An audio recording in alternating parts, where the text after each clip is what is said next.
समाज सत्संग रूपी मान सरोवर में निमंजन कर रहे धर्म प्रेमी बंधुओं, श्रद्धामती देवियों एवं नन्हे मुन्ने बच्चों,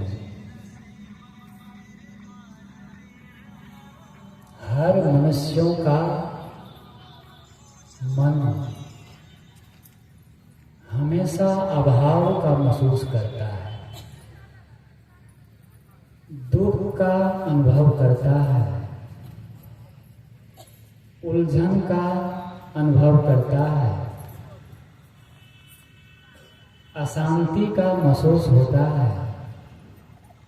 ये जीवन व्यापार का घाटे में जाता है। ये हमारे जीवन जीने का एक थर्मामीटर है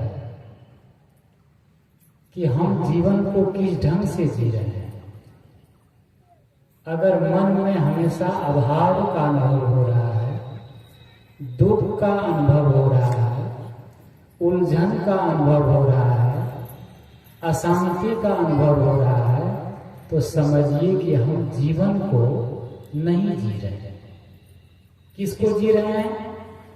संसार के उलझनों को जी रहे हैं, विकारों को जी रहे हैं, उद्वेगों को जी रहे हैं। मतलब जीवन का आनंद नहीं ले पा रहे हैं।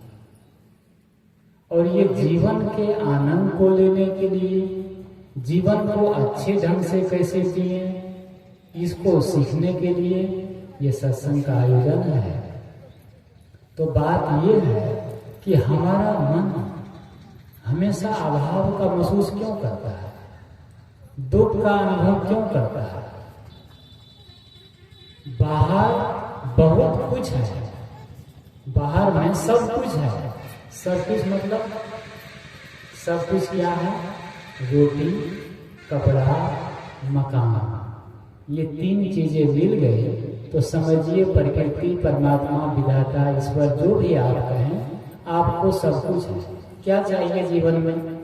रोटी चाहिए, भोजन चाहिए, पहनने के लिए कपड़े चाहिए और सोने के लिए जगह चाहिए। अब वो जगह बिल्डिंग भी हो सकती है, झोपड़ी हो सकती है। तो रहने के लिए तो सबके पास है, जो भी छोटा बड़ा है। खाने के लिए सबके पास है और पहनने के लिए कपड़े है कि नहीं? कितने कपड़े हैं? देवियां हैं, लक्ष्मी है। आप लोग से पूछा जाए कि पहनने के लिए कितनी जोड़ी साड़ी है? ये बात कई जगह हम लोग जब जाते हैं सत्संग में तो वो दुखी है, अशांत है, दुख रोते हैं, तो उससे पूछा जाता है कि आपके पास क्या कमी है, आखिर दुखी क्यों है, तो किस बात का है? तो पूछा गया कि कितनी साड़ी है, कितने कपड़े हैं? तो कहा साहब गिन के बताइए, 2 अलमारियां भरी हैं।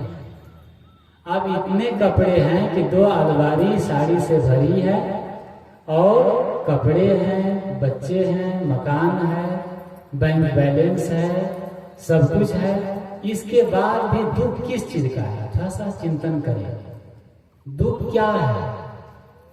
किसी मनीषी ने कहा है अभाव आकाश का नहीं, उड़ने वाले पंखों का है। अभाव प्रकाश का नहीं, देखने वाली आंखों का है। भरे समुंदर में रह करके मछली प्यासी क्यों? यह प्रश्न मेरा नहीं, हजारों लाखों का है, हजारों लाखों का है। क्या कहते हैं? अभाव आकाश का नहीं, उड़ने वाले पंखों का है। जितने पंख फड़फड़ाएंगे उतने ऊपर जाएंगे। अर्थात जितनी परिश्रम करेंगे, मेहनत करेंगे हम, उतने डेवलपमेंट होंगे, अच्छे बनेंगे, विकास करेंगे। परमात्मा, प्रकृति, ईश्वर, विधाता हमारे जीवन के विकास की सीमा तय नहीं करता। ईश्वर कभी हमारे जीवन के विकास तय नहीं करते कि तुम्हें इतना ही विकास करना है। वे तो अनंत है। आकाश कितना है? आकाश अनंत है, जितना उड़ सको, जितना छलांग लगा सको। तो अभाव आकाश का नहीं, उड़ने वाले पंखों का है। अभाव प्रकाश का नहीं, देखने वाली आंखों का है। भरे समुंदर में रहकर भी मीन प्यासी क्यों, यह प्रश्न मेरा नहीं लाखों हजारों का है। हर मीन मछली जलाशय में रहकर भी प्यासी हो तो कितना अफसोस। ये कबीर साहब या जो भी मनीषी कहा है ये मछली के लिए है। ये मछली को कह रहे हैं पानी में मीन प्यासी मई सुनी सुनी आवे हाँसी। भजन प्रसिद्ध है ना। तो क्या मछली को संबोधन करते हुए कबीर साहब कह रहे हैं कि मछली पानी में प्यासी है और प्यासी मर रही है। ये मछली नहीं, ये मानव के लिए है कि मानव अथाह शांति के सागर में है, सुख के सागर में है, फिर भी मानव क्या है? मानव आज दुखी है, मानव अशांत है। ये डायबिटीज और शुगर, बीपी, टेंशन, ये सब किसको है? पशु को है, गाय को। जांच किए हैं आप लोग कभी? गाय को निकला चीनी की बीमारी, बीपी, हार्ट। पशु के पास कोई ये सब बीमारी नहीं है। किसके पास है? जिसको कहा गया इस धरती का सिरमौर प्राणी कौन है? मानव। और मानव को आज सारे रोग है, सारे तकलीफ। क्यों? क्योंकि मन कहते हैं मेडिटेशन। मेडिटेशन मतलब माइंड आदमी का टेंशन में है, और टेंशन को जो शांत कर दे उससे कहते हैं मेडिटेशन, ध्यान, समाधि, शांति। तो हम सबको चाहिए अपने जीवन में कि हमें जो अभाव का अनुभव हो रहा है, दुख का अनुभव हो रहा है, इसको मिटा। बाहर से नहीं मिटेगा, ये भीतर से मिटेगा। जब संतों के पास आएंगे, अच्छा जीवन जिएंगे, स्वभाव का सुधार करेंगे और अच्छे आचरण से चलेंगे तो जीवन का निर्माण होगा, अच्छा बनेगा। तो हम सबको चाहिए कि जिस माहौल में, जिस परिवेश में रह रहे हैं और हम महसूस कर रहे हैं आज कि हम दुखी है, अशांत है और कलह का अनुभव हो रहा है, तो हमें थोड़ा सा मार्गीकरण करने की आवश्यकता है, अर्थात चेंज करने की जरूरत है अपने जीवन जीने के स्तर को। जो जीवन जीते जीते आज आए हैं और जीवन में दुख का अनुभव कर रहे हैं, क्या किसी ने कहा है जो काम आप कर रहे हैं और आज वही कर रहे हैं तो आगे क्या मिलेगा? वही मिलेगा। आज तक जो हम किए हैं और आज भी वही कर रहे हैं तो आगे क्या मिलने वाला है? वही मिलेगा ना। इसको ये ढंग से समझे। जो बीज हम खेत में बोए हैं, मकई का, गेहूं का, ठीक है ना, तब मकई बोए थे, मकई बोआ, फिर मकई बो रहे हैं, क्या होगा? गेहूं होगा कि संतरा? मकई होने वाला। आपको चाहिए मकई नहीं चाहिए, अब मुझे गेहूं चाहिए, धान चाहिए, तो बीज चेंज करेंगे कि नहीं करेंगे? तो जब बीज चेंज करेंगे, बदल देंगे, तो मकई की जगह उसी खेत में क्या हो जाएगा? धान, गेहूं, जो बीज डालेंगे। इसी प्रकार हम जो जीवन जी रहे हैं और लगता है ये दुख है, अशांति है, पीड़ा है और घर में प्रेम नहीं है, तो ऐसा जीवन नहीं चाहिए, तो दूसरा बीज बोना पड़ेगा। सही है, पड़ेगा कि नहीं? हम लोग तैयार है बोलने के लिए, जीने के लिए। सुन तो लेते हैं, सत्संग की बातें बहुत अच्छी लगती है, मुस्कुराते भी हैं कि सही कह रहे हैं, लेकिन सही तो कह रहे हैं, लेकिन वो उतरता कहाँ है ना? वो जीवन में उतरता नहीं है। सारे धर्म, कर्म, पूजा पाठ केवल कहना, सुनना, गाना ये रह जाता है, इसीलिए परिवर्तन नहीं आता है। लोग जो है मनोरंजन चाहते हैं और मनोरंजन से कभी जीवन नहीं बदलेगा। कहते हैं पसंद उससे करो जो आप में परिवर्तन ला सके। पसंद आप उससे करें जो आप में परिवर्तन ला सके, वरना तो आदमी मदारी को देख करके भी प्रभावित हो जाता है।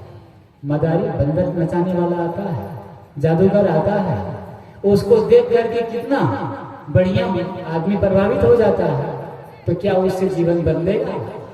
नहीं बदलेगा। जीवन बदलेगा सत्संग में, संतों के पास, गुरुजनों के पास आने से और अच्छे विचार को सुनने से। तो ये अच्छे विचार कहाँ मिलेंगे? सत्संग में। सत्संग में आकर के घर के माहौल को चेंज करें, बदले, जीवन जीने का स्तर हम थोड़ा बदले, स्वभाव को बदले, वाणी को बदले। वाणी मतलब कटु बोल रहे हैं और गलत बोल रहे हैं, जोर से बोल रहे हैं, क्रोध में बोल रहे हैं। जैसे आप बोलेंगे बच्चे वैसे सीखेंगे। कल शाम को मैं कह रहा था कि माता पिता एक सांचा है। क्या है सांचा? ईंट बनाने वाली सांचा होता है, बनाने वाला सांचा होता है। जैसा सांचा होगा वैसा ईंट अपने आप बन जाएगा। जैसे बच्चे होंगे, जैसे माता पिता होंगे, बच्चे वैसे अपने आप बन जाएंगे, उसको बनाना नहीं पड़ेगा। इसलिए आप बच्चा को 1000 कहेंगे कि ये ना करो, ये ना करो, उससे कोई फर्क नहीं पड़ेगा। एक घर में शाम के समय जब उसका बेटा बेटी पढ़ रहे थे, परीक्षा थी कल, तो जब पढ़ रहे थे एकांत में कमरे में, तो दोनों पति पत्नी आपस में जोर से मतलब झगड़ा कर रहे हैं, मतलब कटु बोल रहे हैं, लड़ाई चल रही है। तो इतनी तेज आवाज हो गई तो वो 8 साल का बच्चा, 10 साल का बच्चा, दोनों बेटा बेटी कहते हैं कि मम्मी जी, पापा जी, आप लोग जोर से मत बोलिए, हमें पढ़ने में डिस्टर्ब हो रहा है। अब 8-10 साल के बच्चे को माता पिता को कहना पड़े कि आप लोग झगड़ा मत करो और जोर से मत बोलो, हमको पढ़ने में डिस्टर्ब हो रहा है। बताइए जीवन हार है कि नहीं? ये जीवन की हार है। अब बच्चे आपको उपदेश देंगे, वो क्या लेंगे आपसे? इसीलिए घर में इतनी जोर से आवाज ना करें जिससे बच्चों को उसको गलत आदर्श मिले। जैसे आप जिएंगे बच्चे वैसे सीखेंगे। तो घर का माहौल, यदि जीवन में हम परिवर्तन चाहते हैं, शांति चाहते हैं, तो घर के माहौल को बदले, परिवेश को बदले। कहते हैं कि सम्मा बुझ जाए तो जल सकती है, किश्ती हर तूफान से निकल सकती है। मायूस न हो, इरादे न बदल, किस्मत किसी वक्त भी बदल सकती है, किस्मत किसी वक्त भी बदल सकती है। इसलिए विश्वास के साथ सम्मा जलाए रखिए, सुबह जरूर होगी, माहौल बनाए रखिए, माहौल बनाए रखिए। सबसे महत्वपूर्ण क्या है? प्लेटफार्म, माहौल, परिवेश, वातावरण। यदि प्लेटफार्म सही है, आपका प्लेटफार्म सही है, तो अपने आप कस्टमर आएंगे, अपने आप खिलाड़ी आएंगे और वो अच्छा प्रदर्शन करेंगे। और प्लेटफार्म ही गड़बड़ है, खराब है, तो चाहे जितने अच्छे खिलाड़ी आ जाए, क्या होगा? वो नहीं कर पाएंगे। कला है लेकिन नहीं कर पाएंगे। जो बच्चे हैं, जो सदस्य हैं, ये सब क्या है? कलाकार है। और आपका घर, आपका जो घर है वो प्लेटफार्म है। अगर प्लेटफार्म सही है, माहौल सही है, तो वहां सब सही हो जाएगा। याद करिए, एक लड़की है, शादी हुई और वो एकदम शाकाहारी है, वैष्णव माता पिता के है, सत्संगी माता पिता के है, कई पीढ़ी से सत्संगी है। और वो एक लड़की शादी हो करके चली गई ऐसी घर में, ऐसा घर में जहाँ सब खाता पीता है, ठीक है ना, सब गड़बड़ है वहां पर, और लड़ाई झगड़ा मारपीट और मांसाहारी लोग हैं। और कहाँ चली गई वो? उस घर में चली गई। अब क्या होगा? यदि उसके पास अच्छे संस्कार है, अच्छा स्वभाव है, तो क्या करेगी वो? धीरे धीरे वो सबको आपस में, पहले पति को, फिर सास को, ससुर को, सबको आपस में करके धीरे धीरे, ऐसे कई सैकड़ों घर है। मैं नाम गिना सकता हूँ, यहाँ कुछ लोग बैठे हैं, मैं नाम नहीं लूंगा, कि जब वहां से आए वो शादी हो करके, तो घर में बिल्कुल बुच्चड़ खाना था, लेकिन उस घर को स्वर्ग बना दिया, उस घर को स्वर्ग बना दिए, पति को, सबको। और घर आज स्वर्ग है, उसके घर में सत्संग होता है, संत महात्मा जाते हैं। तो क्या है? माहौल। स्वयं को इतना ऊर्जावान बनाए, इतना पॉजिटिव बनाए, इतने अच्छे बनाए कि आप जहां जाए वहां अच्छा अपने आप बनना शुरू हो जाए। तो कहते हैं सम्मा बुझ जाए तो जल सकती है, किश्ती हर तूफान से निकल सकती है।